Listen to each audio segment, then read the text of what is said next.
Do you already know the uh, story about the Apostle John when he was being thrown sa Patmos, di ba? Siya po ay tinotorture, di ba? Isa sa pinaka-torture sa kanya ay yung itapon sa malayo. Ito po ay island of Patmos. Pero ginamit po ng Lord yung place na yan para ma-reveal yung dapat i-reveal kay John at ng atin pong malaman naman sa lahat ng kapanahunan, no? Ang mga revelation na yan. Kaya nga po, ang book na kanyang naisulat ay Apocalypse, the book of Revelation, di ba? Pahayag, whatever you call it, you know? Ito po yung pinakahuling aklat sa Biblia, no? At ang pinaka nakakamangha dito ay nung talagang nagpakita ang Panginoong Hesukristo sa kanya. So it's very, very tawag dito, very glorious ito. Kasi John was with Jesus sa kanyang 3.5 year ministry, no? At nakasama niya ang Panginoon, nakita niya ang Panginoong Jesus, mukhaan, nakita niya anong itsura ni Jesus. At maybe nakita rin niya nung ito ay hindi lang po maybe, talagang nakita niya nung ito ay ipinako sa Kalbaryo, sa krus ng Kalbaryo, at nakita niya na ito ay tinanggal sa krus, inilibing, ganyan. Pero after 3 days nabuhay, nakita rin niya nung nabuhay magbuli, glorified body. Makinig po mabuti, importante ito po yung topic natin. Glorified body po si Jesus, di ba? Pero nire-represent ng glorified body ni Jesus, makinig po mabuti, yung magiging tayo as believers. 'Di ba? Pagdating ng araw. Yun po ang napakaganda po dito. Pero meron pong side si Jesus na ipinakita kay John. Ito po nung nandun nga po siya sa Patmos, may narinig siyang tinig, ang banggit ng Biblia, yung tinig niya parang ugong na malakas na mga alon, no? Na pinagsama-sama, lakas, hindi kayang ipaliwanag. Talagang dagundong, nakakatakot na tinig. Nang lumingon ako, sino nagsasalita, nagulat ngayon siya. Wow, si Jesus Christ. Nakita niya sa kanyang full glory. Ito pong gusto kong sabihin po sa inyo. Ito yung kanyang kadiyosan. Ito yung kanyang pagka-Diyos. Minakita niya yung pagka-Diyos niya. Makakonsume ka talaga. Hindi mo. Di ba? Pero, nakita ni John yan na nandidisi ka mata. Di ba? Sabi niya yung kanyang buhok ay talagang, alam mo yung wool? Parang bulak. Ganun kaputi. Hindi siya ma-describe. Tapos yung paa niya parang bronze. Yung kanyang pagka-Diyos. No? Pinakita niya kay John na, sabi niya, huwag kang matakot sa akin. Kasi nung nakita niya sa likuran niya ang Panginoon sa ganyang anyo, yung totoong anyo niya bilang Diyos, siya ay talagang napabagsak sa kinauupuan niya o kinatatayuan niya, whatever, no? Bumagsak siya sa paanan ng Lord. And then, ang Lord naman, si Jesus, hinawakan siya, sabi niya, huwag kang matakot. Di ba? Ako ito, sabi niya. Tingnan mo, ako ay namatay, pero ngayon buhay at buhay magpakailanman. So, sabi niya. Ano ngayon makikita natin dito? Nang nabuhay ang Panginoon, di ba, ako nakita ko po rito yung hypostatic union Nandito pa rin sa kanya, maski nung glorified na siya, muli siyang nabuhay, nandun talaga yung hypostatic union niya bilang tao, bilang Diyos. Makinig po mabuti, no? Bilang tao na glorified na, siya po yung nakita nila sa muling pagkabuhay. Pero bilang Diyos, hindi nagalaw yung pagka-Diyos niya Talagang yan, pinakita niya. Diba? Yun siya, pakita niya. Diba? Alam niyo, pagdating po natin sa langit, ang makikita lang natin ang visible, si Jesus. Because Father is a Spirit. Diba? Hindi natin makikita ang Father. Ang Holy Spirit is Spirit din. So si Jesus, siya yung nagkatawang tao, siya po yan. Siya makikita natin. Actually, siya po si Elohim, siya si Yahweh. Siya si Jehovah. Sabi ng iba, si Jehovah daw yung Diyos, si Jesus daw created being. No, that's wrong. Si Jehovah, yan si Jesus Christ. Amen. Kaya kung hindi si Jesus ang inyong pinaniniwalaan Diyos, wala kayong Diyos. Wala kayong pinaniniwalaan Diyos. Di ba? Because Jesus Christ is Jehovah. Okay, so ayan po yung kanyang gusto kong tignan natin dito si Jesus as makapangyarihan. Makinig po mabuti, importante po to. Hypostatic union si Jesus, no? Yung kanyang pagka-Diyos at kanyang pagkatao. You cannot say Jesus is 50% man, tapos 50% God equals 100. Ay, hindi po ganon. Si Jesus Christ sa katotohanan ay 100% man and 100% God at the same time. Kasi He represents God and man. Kasi ganito po yan eh. Medyo laliman natin, no? Makinig pong mabuti. Bilang Diyos, di ba? Or should I say, ang Diyos, di ba nagkamali ang ating unang mga magulang, si Adan at si Eva?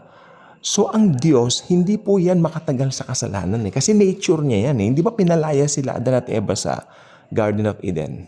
Correct? Because they've sinned. Diba? Kaisa-isang ibinilin ng Diyos. Huwag niyong gagalawin niyang bungang yan. And yet, yun pa ang kanilang kinain sa panunukso ng tinatawag ng Biblia na magandang ahas o ang diablo o si Satanas. Nag-anyong magandang ahas, nilinlang ang ating unang mga magulang si Adan at si Eva at pumasok ang kasalanan. Ultimately, ang kamatayan. Diba? So, nahiwalay. Ano nangyari? Nagkaroon ng pagkahiwalay. Nahiwalay ngayon ang tao sa Diyos. Tandaan nyo, hindi tumatagal ang makapangyarihang Diyos sa kasalanan. Ayaw niya ng kasalanan. Amen. So ngayon, ang mga tao sa Old Testament, makikita po natin, sila po ay kahit na may binigay na law kay Moses, offer dito, offer doon, pero makasalanan pa rin. Diba? So hindi kayang iligtas ng tao ang kanyang sarili sa kanyang abang kalagayan. Kasi hiwalay siya sa Diyos. Diba? Kaya ang nangyari, ito na po ang maganda. Ito na po ang maganda. Kung hindi kayang iligtas ng tao ang kanyang sarili, sa kasalanan, ano ngayon ang paraan? Ang Diyos hindi rin naman tumatagal sa kasalanan kasi ang nature niya talaga banal siya eh, holy siya eh. Ano nangyari? Walang representation ngayon ng tao. Amen? Walang ibig sabihin, walang magre-represent sa tao. Amen? Kaya ang nangyari, may solusyon agad sa Genesis 3 pa lang, ibinigay na ang solusyon. Ang Diyos magiging tao. Sa Genesis 3 pa lang, pinangako na yan, na ang Diyos one day magiging tao. Yan ang Panginoong Hesukristo. Hindi kayang abutin ng tao ang Diyos. Amen. Kaya ang Diyos ang umabot. Diyos pa rin nag-effort.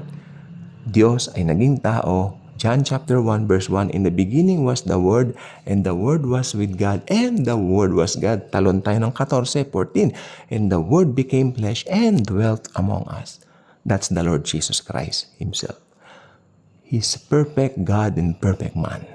So, solve ng problema. Pag namatay yan sa krus ng Kalbaryo, bububo ang kanyang dugo.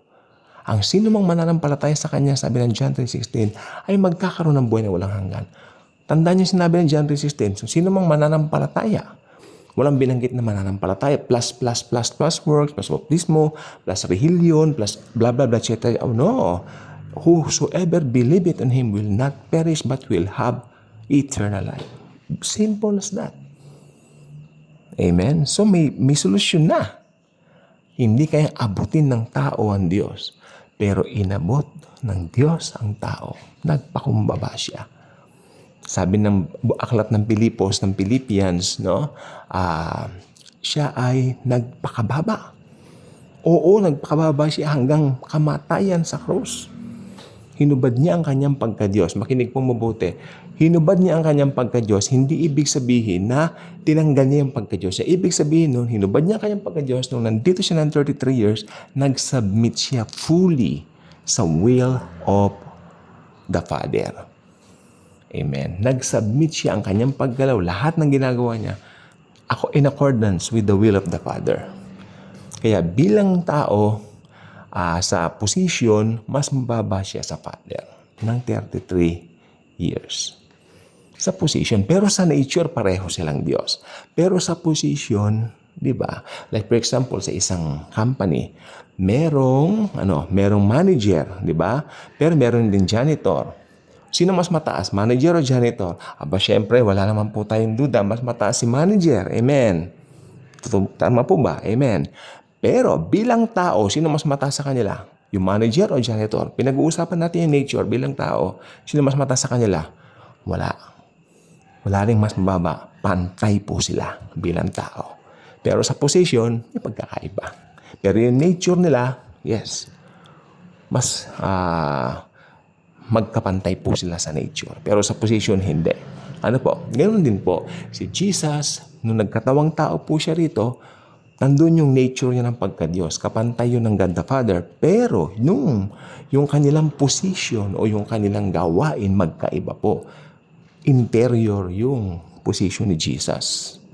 Mas mataas yung posisyon ng Ama, God the Father. Ganyan po kasi nagwo-work ang ng Godhead. Parang it represents family, no? Di po ba? Tapos syempre yung third member ng Holy Trinity, God the Holy Spirit, nandoon din po.